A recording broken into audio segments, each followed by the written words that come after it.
അമ്മേ അമ്മേ, രാവിലെ തന്നെ മനുഷ്യനെ ഉറങ്ങാൻ സമ്മതിക്കില്ലേ? എന്താ ഇവിടെ ഒരു ഒച്ചപ്പാട്? മോളെ, നീ എണീറ്റോ? എന്താണ് ഇന്ന് ഇത്ര നേരത്തെ? ഇമാതിരി സൗണ്ട് കേട്ടാ പിന്നെ എങ്ങനെയാ ഉറങ്ങാൻ പറ്റുക? ഒന്ന് നിർത്തമ്മേ, ഞാൻ ഉറങ്ങട്ടെ. ഇനി നീ ഉറങ്ങിയത് മതി. അതെങ്ങനാ? നേരത്തെ കിടന്നാലല്ലേ നേരത്തെ എണീക്കൂ. പകൽ മുഴുവൻ ഓൺലൈൻ ക്ലാസ്, രാത്രി ആയാൽ പിന്നെ ഫോണിൽ കുത്തിക്കളി. ഇങ്ങനെ നിനക്ക് വല്ല വെല്ലായ്മയും വരും കേട്ടോ.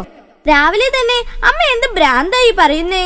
ഓൺലൈൻ ക്ലാസ്സും ട്യൂഷനും ഒക്കെ കഴിഞ്ഞ് ടയേർഡായി ഉറങ്ങുന്നതാണ്. ആ കുന്ത്രാണ്ടം ഒന്ന് നിർത്തമ്മേ. മോളെ, നീ ഈ കുന്ത്രാണ്ടം എന്ന് വിളിച്ച ഈ റേഡിയോ ഒരു കാലത്ത് ഞങ്ങളുടെ ജിയോ വായു ആയിരുന്നു. ഇന്നും ഒരു ദിവസം ഇതിന്റെ ശബ്ദം കേട്ടില്ലേ എന്തോ ശ്വാസം മുട്ട് പോലെയാ.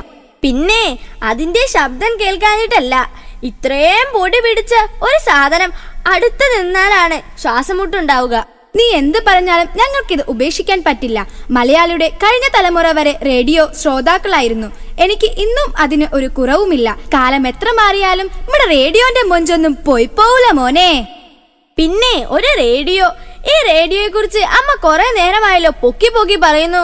നമ്മുടെ ഫേസ്ബുക്കിന്റെയും വാട്സാപ്പിന്റെയും വാലിൽ കെട്ടാനുണ്ടോ ഈ റേഡിയോ? ലോകം ഇന്ന് മനുഷ്യന്റെ വിരൽ തുമ്പിലാണ്.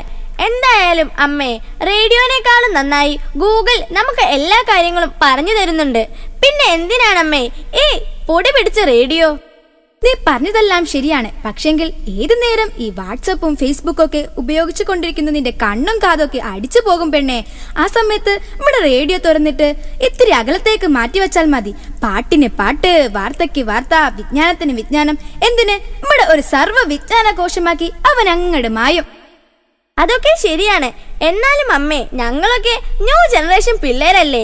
ഞാൻ ഈ റേഡിയോയും തൂക്കി പിടിച്ച് നടക്കുന്നതെന്ന് പറഞ്ഞാൽ അമ്മയ്ക്കല്ലേ അതിന്റെ നാണക്കേട്? എങ്ങനെ? ഞാൻ പറഞ്ഞത് അമ്മയ്ക്ക് മനസ്സിലാകുന്നുണ്ടല്ലോ അല്ലേ? ഹോ, കാള പോലെ വളർന്നു എന്ന് പറഞ്ഞിട്ടെന്താ? ഇപ്പോഴും തിരിച്ചറിവില്ല. മൊബൈലിൽ റേഡിയോ എന്ന ആപ്ലിക്കേഷൻ ഉണ്ടല്ലോ, അത് ഓണാക്കിയാൽ പോരെ? അത് ശരിയാണല്ലോ, ഞാൻ ആ കാര്യം വിട്ടുപോയി.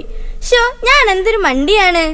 അമ്മ പറഞ്ഞതെല്ലാം ശരിയാണ്. ഇപ്പോഴാണ് ഞാൻ ഒരു കാര്യം ഓർത്തത്. ഞങ്ങളുടെ സ്കൂളിലും കുട്ടികൾക്കായി ഒരു റേഡിയോ തുടങ്ങിയിട്ടുണ്ട്. അതുകൊണ്ട് അമ്മ പറഞ്ഞതുപോലെ ഇനി മുതൽ ഞാനും റേഡിയോ കേൾക്കുന്നത് ഒരു ശീലമാക്കാൻ തുടങ്ങുകയാണ്. അതേതായാലും നന്നായി മോളെ. ഈ പുതിയ ശീലം നിനക്ക് പുതിയ ഒരു വഴിത്തിരിവായി മാറട്ടെ. ഹായ് ഫ്രണ്ട്സ്, എങ്ങനെയുണ്ടായിരുന്നു RJ റിസ്ലയും RJ ജന്നത്തും അവതരിപ്പിച്ച സ്കിറ്റ്? എല്ലാവർക്കും ഇഷ്ടമായില്ലേ? ഇപ്പോൾ നമ്മുടെ റിസ്ലയും ജന്നത്തും പറഞ്ഞതുപോലെ നിങ്ങളും റേഡിയോയുടെ പ്രാധാന്യം മനസ്സിലാക്കി എല്ലാ തിങ്കളാഴ്ചയും വെള്ളിയാഴ്ചയും ഞങ്ങളോടൊപ്പം ഉണ്ടാകുമെന്ന് പ്രതീക്ഷിച്ചുകൊണ്ട് this is RJ Abhinav. Hello, I am RJ Rizla and I am RJ Jannat signing off from ICT Tarang.